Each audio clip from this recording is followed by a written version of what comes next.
আমাকে কি করেন, ডিপ্রাইভ করেন, আমাকে প্রমোশন থেকে বঞ্চিত করছেন। আমার নার্সরা আজকে ডিজি হতে পারত।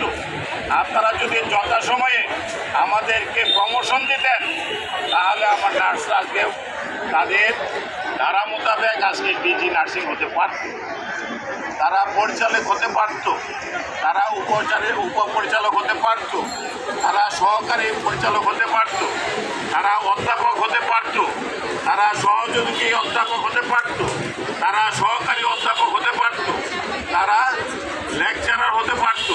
তাদের কেরিয়ার অনেক বড় হতো।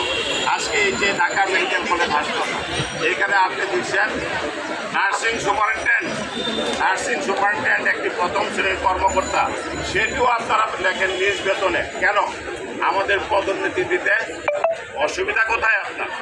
আজকে যদি আপনারা 8 বছর আগে যাদের অবসর নিয়েছেন সচিব পদ থেকে, তাদেরকে যদি চুক্তিভিত্তিক আবার মুখ্য সচিব করতে পারেন, তাহলে আমার নার্স যারা পদোন্নতি বঞ্চিত হয়েছে তাদেরকে কেন আপনারা ভালো পদে দিতে পারেন না?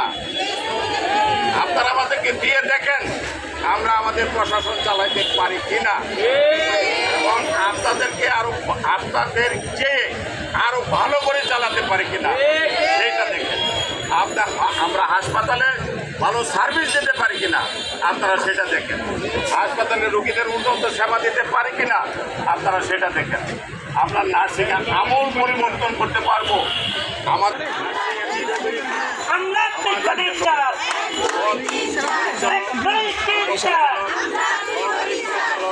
এই সমস্ত সকল পদে আমাদের নার্সদেরকে প্রদান করতে হবে।